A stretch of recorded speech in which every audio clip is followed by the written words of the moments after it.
Hi guys! Welcome again to my channel. For this video, ituturo ko po sa inyo kung paano magbayad ng Ayon Credit through GCash.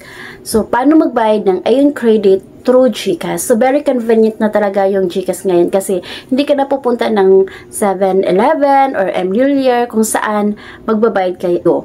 Kasi ang Ayon Credit is pwede silang magbabayad sa Palawan, sa Emilier o sa Cebuana. Mas madami silang pagbayaran. So, ngayon kasi may GCash na. So, dito lang sa bahay. So, magbabayad ka na. So, ngayon, for this time, natuturo ko sa inyo kung paano bayad. So, let's start!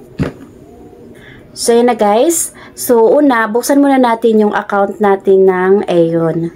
So since ako may Ayon na credit na tayo. So, ngayon, nandito na siya. So, buksan lang natin. So, yan. So, buksan lang natin yung apps natin. After natin mabuksan, papakita ko sa inyo yung account number. Wait lang. Ito yun guys. Yan ang Ayon Credit Service. Ayan. Mula pa din yung mata. I have sore eyes ngayon kasi. Ayan o, namumula yung mata ko. Para kung walang tulog. Pero sore eyes yan guys. So kasi ngayon. So yun na guys, ito siya guys, ipakita ko sa inyo itong outstanding balance ko.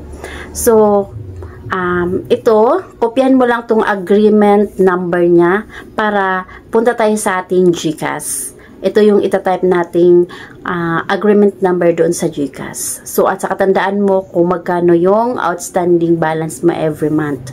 So ngayon, punta na tayo dito sa ating GCash. So, punta tayo sa GCash natin.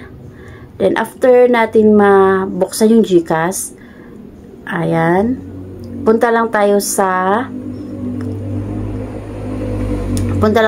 ano, punta natin mabuksan yung GCash, punta tayo sa bills.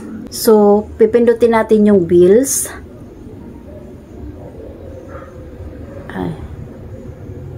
Ayan, pipindutin natin yung bills. And then, punta tayo sa pay bills. So, loans. And then, search lang natin yung Ayon Credit Service. Ayon Credit. Ayan, andyan na siya, Ayon Credit. Then, dito guys, makikita mo dito yung kung magkano yung kung ilalagay mo dito, then may service fee siya na you will be charged service fee of 15 pesos. Then dito yung agreement number, dito mo siya ilagay. And then your account number. Then may email address din kang ilagay. Optional naman siya, pero sa akin mas gusto ko ilagay ko siya kasi doon magsisend yung receipt para mas may doble may dobleng resibo.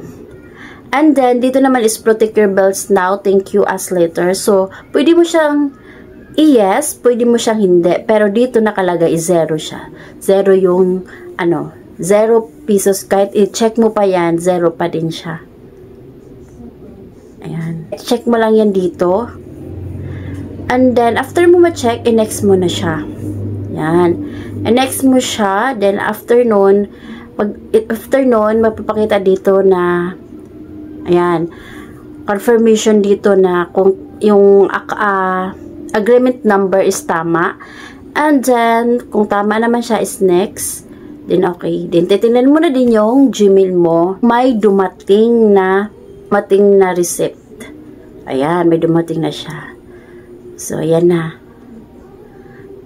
Ayan na guys. So, ayan na guys na nagbayad na tayo. I-check natin kung nag-update na ba siya. So, ngayon hindi pa. So, maya-maya mag-update na yan. So, ayun na guys. Thank you for watching. At sana may natutunan kayo sa video na to. At kung may natutunan kayo sa video na to, don't forget to like, share, and subscribe para updated po kayo sa mga bago kong video. Bye-bye! God bless!